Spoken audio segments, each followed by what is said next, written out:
Hi, I'm James with Nature's Comfort, and today I'd like to tell you a bit about our NCB-175 wood boiler. It is 175 gallons of water. It'll heat up to 4,000 square feet. Has a nice large loading door with a safety catch when you open it for blowback right there. You pause for a little bit before opening it the rest of the way to make sure the gases have dissipated. Heavy duty door, 1/4-inch steel. Insulation pan is full of 8,000 degree vermiculite insulation, and what we've done to keep the door cool is we've only welded this insulation pan in 4 1-inch tabs in the middle of all 4 sides. We also use fiberglass 1-inch rope seal, which is very inexpensive and easy to replace, and if you read our manual you can learn the 3 different ways that you can precondition it to have it last as long as possible as well. All of our wood boiler units come with an easy to remove ash pan that's held in place by this spring loaded catch. So you can easily remove the ash pan, dump out your ashes, put it back in there, and the latch holds it tight so it doesn't ever get bumped or blown out. Inside, our chimney is wrapped with the water jacket. And our return water shoots at the top middle of there, and so we get 60,000 BTUs per hour extra. And that was a feature that was advised by one of our dealers that we decided to integrate into our design on all of our wood boilers.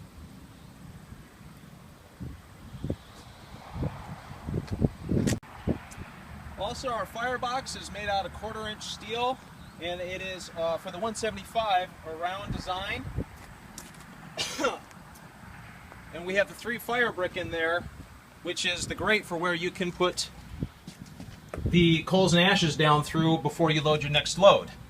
Always want to make sure to burn dry wood for the best results and best efficiency, and make sure that you're stirring the ash every day so that you don't get any ash compacted in the front corners or the back corners along the back wall, because that's what will rust out a boiler, is if you don't keep up on that ash maintenance. Now I noticed that the welds are beautiful on this boiler. How is that possible? That it's that perfect?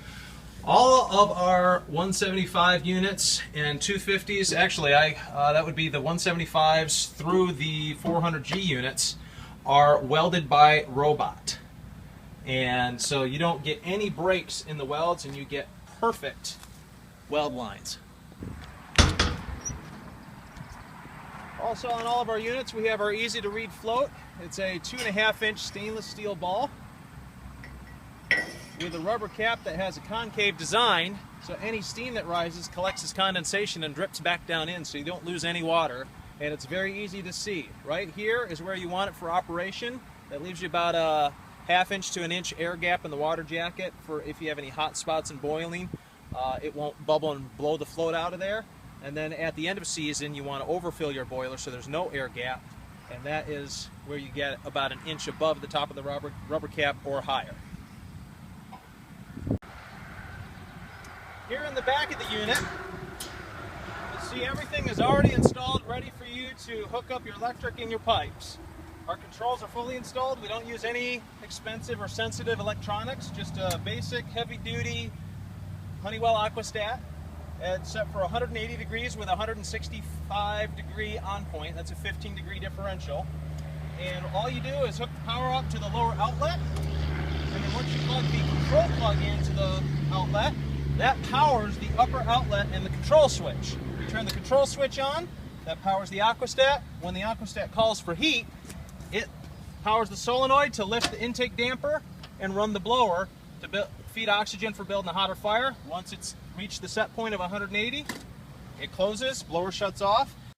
All of the Nature's Comfort NCB units have an adjustable air output damper, which is located underneath for the 80 through the 250, and for the 275G through the 400, it's on the side.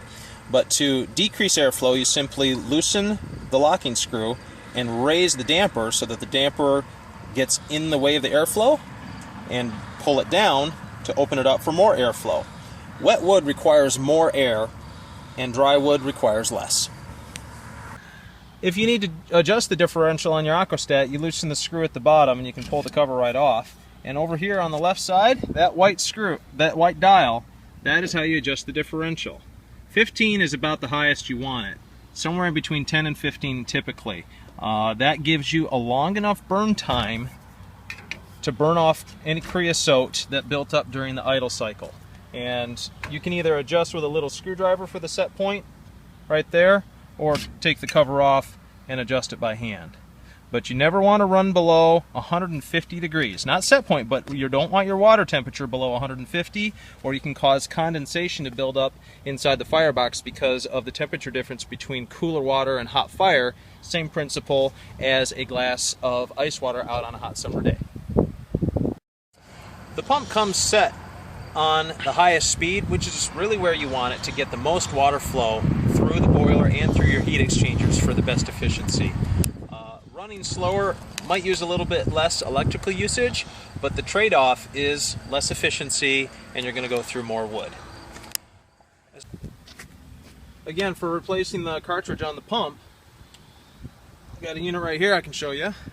All you do is take the 4 screws that hold the motor to the volute, take those 4 screws off, and the motor pops off. And here is the bottom half of your cartridge and the bleeder screw on the top. And if you just push that out, you can pull the cartridge right out, and this is only $65. Then you put your new one in, and you bolt it back on. And you always want the electrical box to be on the top or the side. Never have it underneath, because when you loosen that bleeder screw, you don't want water to get it into the electrical box. And as far as the cartridge goes for inspection, if you think you might be having an issue, if you take that bleeder screw off, which of course you always want to do that when you first start the pump up to flush all the air out of this cartridge so that the bearings can have water flow through them, you can take that bleeder screw off and you see the top of the shaft there, and you can take a screwdriver and turn and feel whether or not you are turning the shaft, which I need a smaller screwdriver for that. Or you can also pop the rotor right out of the canister, and you can inspect to see how things look. Make sure that you don't have wear. You might need to use a wire brush to get rid of any scale, but you can tell if you've got a problem and need a new cartridge, or if you just need to clean it up. Put it back together, make sure it goes back together all the way, just like a paint can kinda, and then you can put it back in and bolt it back on. Take your bleeder screw off before you start it up to make sure you've got all the air out. Then you plug it in to turn the pump on until all the air is purged out. Then you can shut it off, put the bleeder screw back on, and then run the pump. And the pump runs full time. You don't plug the pump in until it's primed with water, and you take the bleeder screw out. Very important. Make sure you read the manual on that. And there is enough room to hook up 4 zones if you'd like. It comes with 1 pump. That's your supply to the house, and the water returns here, like we said, right at the chimney where the water jacket is wrapped around it. So with a pre-installed pump, the supply comes out here and sends the hot water through the underground insulated lines to the heat exchangers in your house, and then returns here right at the chimney where we showed you inside the firebox is wrapped with the water jacket. And 30% of the flow flows around in there. The rest of it goes over the top, front, and sides. And the whole firebox is surrounded by water. Top, sides, front, and bottom. And this extra 1-inch port is for a return port if you get a Sunmorse SMH60 solar water heater. For if you've got more than 1 building to heat, you can have up to 4 zones installed on a Nature's Comfort boiler. You can put a second pump here, same configuration on the left over here on the right, and then you just do a T with 2 90s. Or you can have 4 pumps, do a T here and a T there, pumps top and bottom, and you do a cross and a T, and you have 2 returns on either side. For installing, you want your insulated lines to come up on this side of the boiler if your pump is pointed up. If it's pointed down, you'll want it over here. But for pointed up, the red line would then come over into the supply, and the blue line would come up into the return. And here you just need 1 1/4" 90 and 1 1/4" by 1 inch bushing. Always good to have a valve here so that you can isolate off your entire underground loop with the heat exchangers in the house. And the insulation in here is double wrapped R19. which you can see on the top here. So it is very well insulated all the way around. We also have a removable temperature gauge, which you can take out and look to see what the temperature is if you don't feel like bending over. Nice little feature there with the Nature's Comfort logo on it. That is our NCB-175 wood. Thanks for watching.